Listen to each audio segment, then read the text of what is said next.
Bonjour, je suis Maman Caline du blog c'estmamanquilafait.com et aujourd'hui je vous propose de réaliser un gâteau en forme de casque de chantier. Alors le casque de chantier en gâteau a plusieurs avantages puisque non seulement vous pourrez l'utiliser pour tous vos amis, en plus il est relativement simple à faire. Le seul petit élément essentiel, c'est de pouvoir cuire un gâteau en forme de dôme.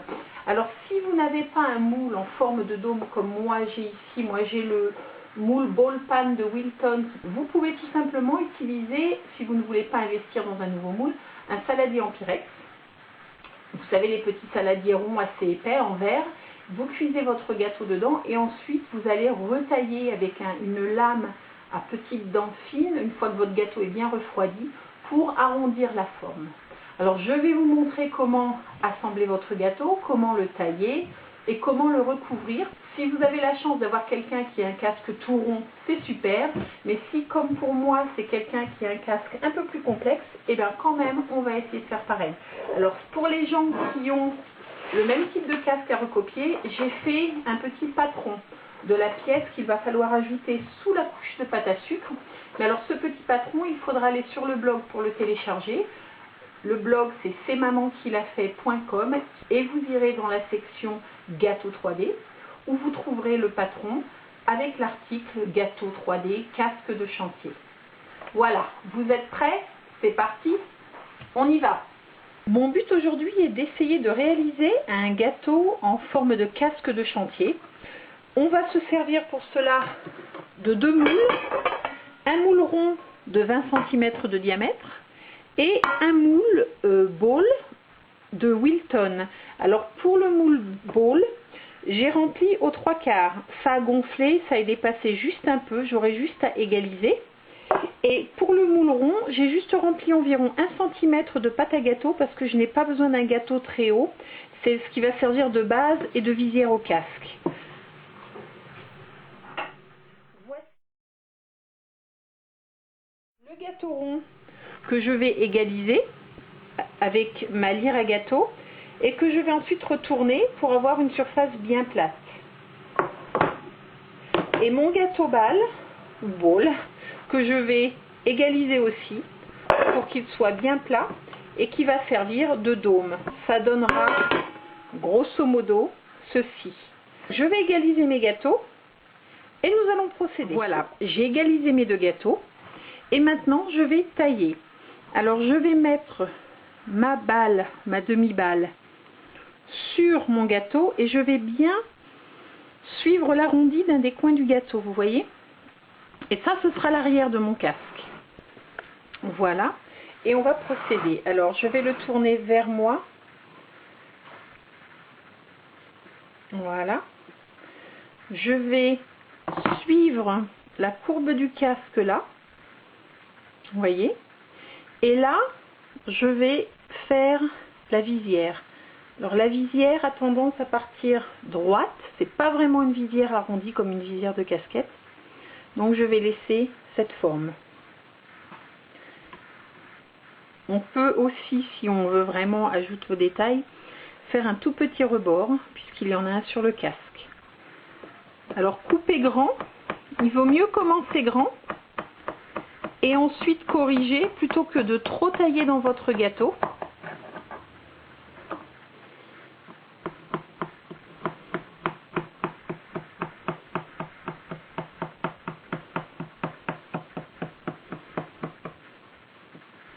Voilà.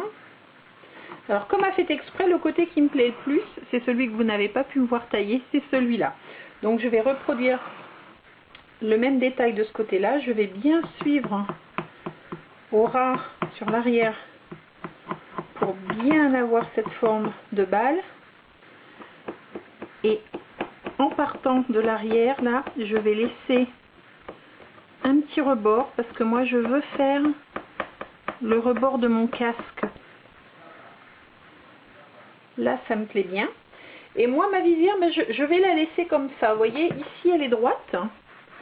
Mais en fait, sur mon gâteau, l'arrondi, c'est tellement un petit morceau de l'arc que ça a pratiquement l'air droit et j'aime bien. Je vais juste le raccourcir un peu parce que c'est une visière de casque.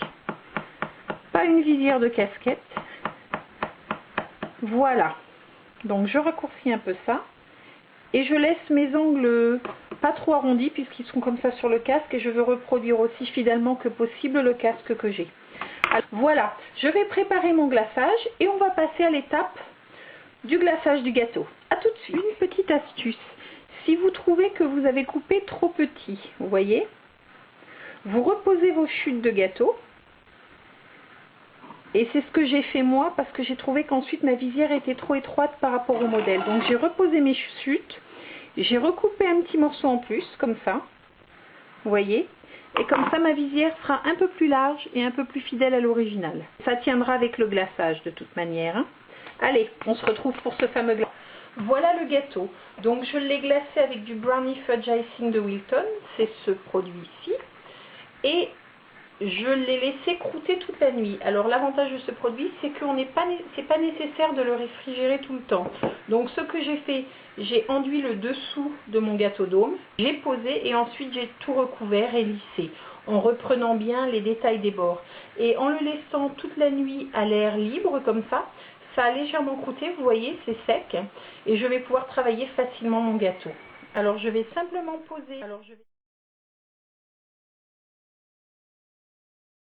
Pour commencer, nous allons couper un patron dans de la pâte à sucre. Alors comme vous voyez, je l'ai faite assez épaisse, c'est à peu près de l'épaisseur de mon doigt.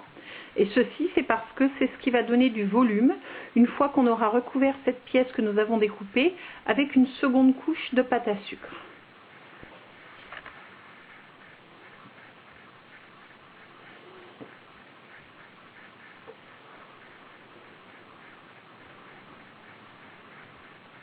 Alors n'essayez pas de couper sur une telle épaisseur avec une roulette à pâte à sucre. Elle ne sera pas assez épaisse pour ça. Le mieux c'est d'utiliser une spatule ou en métal ou un couteau sans dents.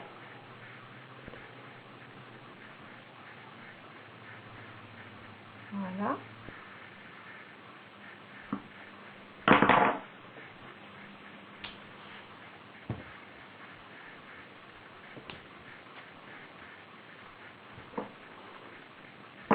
Je vais simplement poser mon ajout dessus pour vérifier la taille. C'est parfait. Et là, je vais un petit peu aplatir. Alors, je prends ma spatule, je la pose comme ça et j'appuie un peu. Voilà. Et je modèle un peu. Voilà. Et voilà, ma pâte à sucre est posée.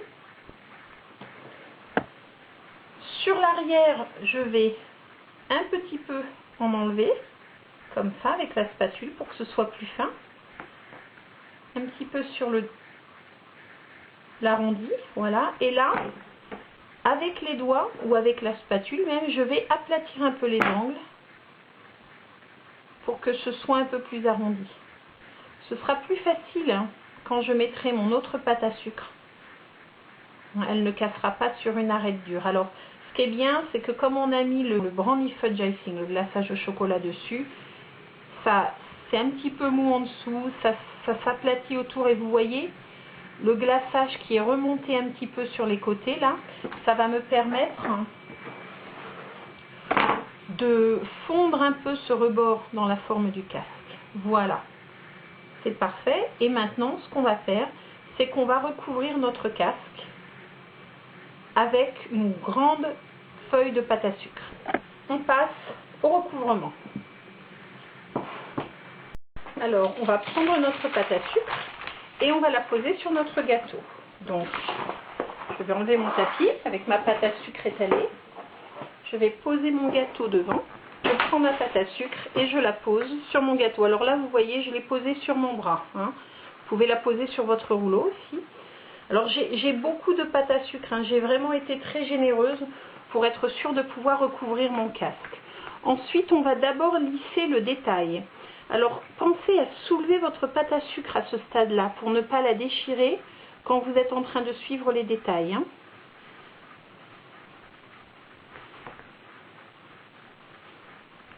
je fais l'autre côté.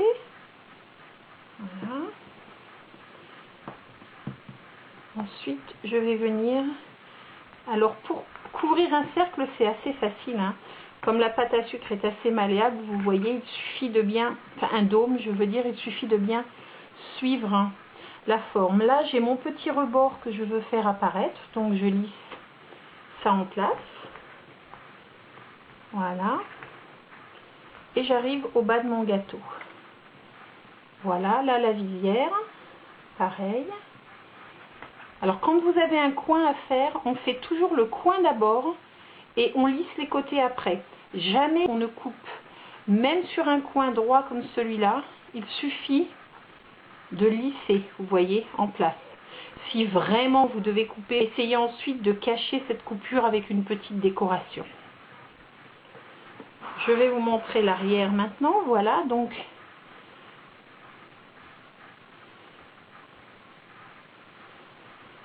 voilà.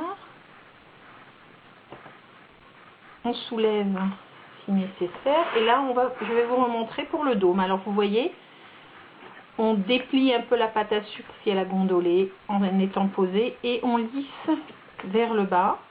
Là, je sais que j'ai mon petit rebord, donc je le retrouve et vous voyez jusqu'en bas du gâteau. Et la raison pour laquelle la pâte tient sur le gâteau, c'est que l'on a enduit avec un glaçage, hein. N'enduisez jamais un gâteau de chantilly ou de quelque chose qui contient beaucoup d'eau, ça va liquéfier, ça va détremper votre pâte à sucre. Là, encore un angle, je ne sais pas si vous voyez bien, donc je fais d'abord le coin, vous voyez, et la pâte à sucre, c'est votre meilleure amie, elle fait exactement ce que vous voulez. Alors, cette couleur très vive de rouge, je vous conseille d'acheter une pâte à sucre toute prête. Parce que vraiment, j'en ai fait l'expérience, pour colorer cette quantité de pâte à sucre en rouge vif, comme ça, il vous faut un pot entier de colorant gel. Donc ça revient cher en plus, c'est énormément de travail à malaxer. Je vous conseille de prendre une pâte à sucre toute prête pour toutes les couleurs vives. Après, les couleurs pastel, si comme moi vous faites beaucoup de gâteaux, vous pouvez les prendre toutes prêtes aussi, ou les mélanger vous-même. Voilà, alors maintenant, vous vous rappelez, c'était quand même assez arrondi avec mes doigts. Et c'est pour ça qu'il faut vraiment une pâte à sucre bien épaisse pour ce gâteau. Je vais lisser. Alors vous verrez sur le tutoriel, sur le blog, je vous dis qu'il faut 1 kg de pâte à sucre pour couvrir le gâteau. Mais qu'en fait, vous devez en avoir 1,2 kg parce que vous avez aussi ce détail à ajouter. Si vous débutez, prenez bien les 1,2 kg. Il vous faudra ça pour avoir l'espace pour travailler. Plus votre pâte à sucre est étendue autour de votre gâteau, plus ce sera facile de la modeler et de la former autour de votre gâteau. Si c'est juste, vous allez avoir des difficultés.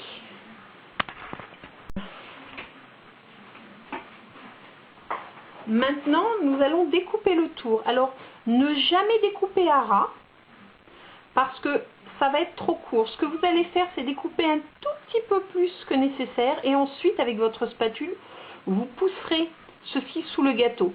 C'est nécessaire quand on fait un gâteau comme celui-ci qui est à nu sur le plateau. Après, si c'est un gâteau où vous allez faire un décor à la poche à douille, bien sûr, ça peut cacher les petites imperfections. Donc je vais découper ma pâte à sucre. Et ma pâte à sucre, je vais la garder. Je vais l'emballer dans un film alimentaire, dans plusieurs couches même de film alimentaire. Et ensuite, je vais encore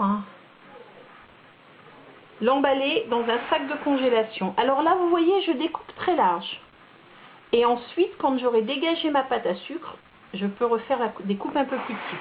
Appuyez suffisamment pour découper votre pâte à sucre, mais essayez de ne pas abîmer votre plateau à gâteau. Ne n'appuyez pas non plus trop fort, comme ça le plateau à gâteau n'est pas abîmé. Je viens de donner un coup dans la caméra. Et vous pourrez vous en servir pour un autre gâteau. Voilà, on enlève la pâte à sucre. Tout de suite, vous voyez, le petit détail qu'il fallait absolument, cette petite bosse là, et ben ça fait vraiment de l'effet, je vous assure. Je sais que les vidéos sont de très mauvaise qualité parce que je fais ça avec mon appareil photo, donc vous ne vous rendez peut-être pas trop bien compte, mais je vous assure que ça fait vraiment toute la différence sur ce gâteau. De toute manière, Je vais insérer quelques photos dans la vidéo, comme ça vous vous rendrez mieux compte. Et puis si vous allez sur le blog c'estmamanquilafait.com, vous verrez des photos plus détaillées du casque. Vous avez la possibilité aussi, comme il y a un petit rebord sur certains casques, de laisser volontairement un peu de pâte à sucre. Je vais laisser un petit peu de pâte à sucre autour, ça fera un peu comme le rebord du casque. Et il y a juste sur le devant où je vais vraiment en enlever autant que possible et en cacher autant que possible. Mon gâteau est sculpté comme je le veux. Je vous fais faire un petit tour pour vous montrer. Vous voyez, la forme là est bien là. Et ensuite, on va mettre un petit logo. Alors, ce que j'ai fait pour mon logo, c'est que j'ai pris de la pâte à sucre blanche. Voilà. Et ensuite, avec un feutre alimentaire rouge, j'ai dessiné le logo que je voulais. Donc là, c'est un logo Areva. Et ensuite, je vais le coller en place. Alors, il va falloir juste faire très doucement pour la coller. Et c'est pour ça qu'il ne faut absolument pas faire votre logo trop gros. Il vaut mieux qu'il soit petit. Donc, ce que j'ai fait, moi, je me suis servi de mon modèle. Et j'ai fait mon petit logo juste quelques millimètres plus large que mon modèle, que mon patron, en sachant que comme il y aurait de la pâte à sucre encore par-dessus, il serait un petit peu plus large. Et je vais le coller en place. Un peu d'eau sur mon doigt. J'humidifie ma pâte à sucre. Je sèche très bien mon doigt avant de toucher à mon logo et je pose mon logo. Et la raison pour laquelle je sèche mon doigt, bien sûr, c'est que sinon je vais faire baver l'encre du logo. Voilà, le logo est en place. J'espère que ce tutoriel vous a été utile. Comme vous le voyez, c'est relativement facile à faire, ce gâteau. Le plus important, c'est vraiment de pouvoir faire le gâteau en dôme et de penser aux petits détails de la forme, hein, si vous avez un casque à reproduire qui a cette forme. Voilà, le gâteau est terminé. J'espère que ce tutoriel vous aura été utile et vous aidera à faire un beau gâteau casque de chantier. Si vous avez des questions concernant la réalisation de ce gâteau, quelque chose que je n'ai pas mentionné dans la vidéo qui me semble peut-être évident mais qui ne l'est pas pour vous, surtout n'hésitez pas à me contacter sur le blog c'estmamanquilafait.com. Je vous remercie pour votre compagnie et je vous dis à bientôt. Au revoir.